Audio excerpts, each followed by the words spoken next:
എല്ലാവർക്കും നമസ്കാരം. പുതിയൊരു വീഡിയോ കേട്ടോ. ഓണല്ലേ, അപ്പം നാട്ടിൽ പോവുകയാണേ. നാട്ടിൽ പോകേണ്ടതിൻ്റെ ഒരു തയ്യാറെടുപ്പിലാട്ടോ. രാവിലെ ഇവിടുന്ന് ദോശയൊക്കെ കഴിച്ചു. ഞങ്ങൾ നേരത്തെ പോകാമെന്നൊക്കെ വിചാരിച്ചു, പക്ഷേ ഇറങ്ങുമ്പോഴേക്കും 10 മണിയായി കേട്ടോ. പിന്നെ ഉച്ചയ്ക്കുള്ള ഭക്ഷണം ഞങ്ങൾ പൊതിഞ്ഞു കൊണ്ടുപോകാൻ വെച്ചിട്ട് മുകളിൽ ചിക്കൻ കറിയും കാര്യങ്ങളൊക്കെ ഉണ്ടാക്കി. ചോറൊക്കെ പൊതിഞ്ഞു, എല്ലാവർക്കും ഓരോ ചോറൊക്കെ പൊതിഞ്ഞു. എല്ലാം റെഡി ആയിട്ടോ. പിന്നെ ഞങ്ങൾ 10 മണിയാകുമ്പോൾ ഇവിടുന്ന് ഇറങ്ങി. എല്ലാം ചോറ് പറഞ്ഞാൽ 2, 3, 4 ആൾക്ക് 4 പൊതി ആക്കണം. ഞങ്ങൾ 4 ആൾക്കാരുണ്ടല്ലോ. അപ്പോൾ ഞങ്ങൾ ചോറൊക്കെ പൊതിഞ്ഞ് ഇവിടുന്ന് 10 മണിക്ക് ഞങ്ങൾ ഇറങ്ങിയിട്ട് ഞാൻ നേരത്തെ പോയിട്ടുണ്ടായിരുന്നു. ഞാൻ ക്ലിനിക്കിലേക്ക് നേരത്തെ പോയിട്ടുണ്ടായിരുന്നു. ഇവർ ഈ ഭക്ഷണമൊക്കെ ഉണ്ടാക്കി എല്ലാം റെഡിയാക്കി പൊതിഞ്ഞിട്ട് ക്ലിനിക്കിലേക്ക് വന്നു. അവിടുന്ന് ഞാൻ ഇറങ്ങിയത് കേട്ടോ. പിന്നെ ഞങ്ങളിങ്ങനെ പോണത് വേറെ കോയമ്പത്തൂർ വഴി ഒരു സത്യമംഗലം കാട്ട് ആ വഴിയായിട്ടാണ് പോയത്. അത് കുറച്ചും കൂടി റോഡ് എളുപ്പമുണ്ടെന്ന് പറഞ്ഞിട്ട് ഞങ്ങൾ ആ വഴി പോവാമെന്ന് തീരുമാനിച്ചു കേട്ടോ. പിന്നെ അങ്ങനെ കുറച്ച് സ്റ്റാർബക്സ് ഈ സ്ഥലത്ത് നിന്ന് ഞങ്ങളൊരു കോഫി കുടിക്കാൻ കയറി. അതോ ഭയങ്കര കേട്ടോ. ആ കോഫിയുടെ 400 രൂപയാണ് അതിന് വില. ഞാൻ കുടിച്ചില്ല കേട്ടോ, എനിക്ക് വേണ്ടെന്ന് പറഞ്ഞു. മോളും അവരൊക്കെ കൂടിയിട്ട് ഒരു കോഫി മേടിച്ച് കുടിച്ചു. ആരപ്പോൾ ഈ 400 രൂപയ്ക്കൊക്കെ കാപ്പി കുടിക്കുക. അവൾക്കും അത്ര ഇഷ്ടമായില്ല, മോൾക്കൊന്നും അത്ര ഇഷ്ടമായില്ല. മോൻ പറഞ്ഞു നല്ല ടേസ്റ്റ് ഉണ്ടെന്നൊക്കെ പറഞ്ഞു.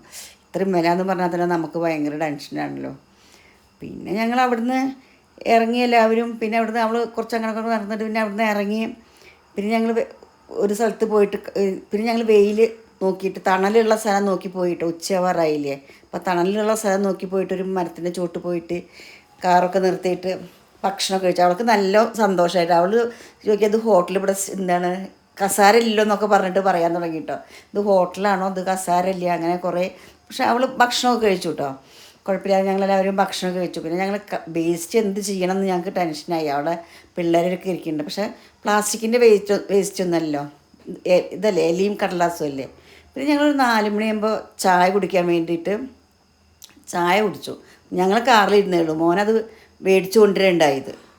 ചായ കുടിച്ച് പിന്നെ അത് കുറേ ഞങ്ങൾ അപ്പോഴേക്കും പാലക്കാട് എത്തിയപ്പോഴേക്കും 12 മണിയായി കേട്ടോ. അപ്പോൾ പാലക്കാട് നിന്ന് ഒരു ഭക്ഷണം കഴിക്കാൻ തീരെ നന്നല്ല കേട്ടോ ഭക്ഷണം.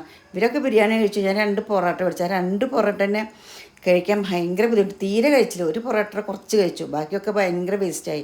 പിന്നെ ഒരു പക്ഷേ ഇത്തിരി നേരം മെഴുകിയില്ലേ, 12 മണിയൊക്കെ ആയില്ല. അത് കാരണം ഭക്ഷണമൊക്കെ കഴിഞ്ഞിട്ടുണ്ടാവും, അതുകൊണ്ടാവുമായിരിക്കും. പിന്നെ ഞങ്ങൾ പട്ടാമ്പി എത്തി. പട്ടാമ്പി അവിടുത്തെ ഭക്ഷണം പാലക്കാട് ശരിയായില്ല. അപ്പോൾ ഒരു പട്ടാമ്പിയിൽ നിന്ന് വേറൊരു ചായ കുടിച്ചു. പിന്നെ ഞങ്ങൾ പട്ടാമ്പിയിൽ നിന്ന് അങ്ങനെ നേരെ പോയി. വീഡിയോ ഇഷ്ടമായ ലൈക്ക് ചെയ്യുക, സബ്സ്ക്രൈബ് ചെയ്യുക.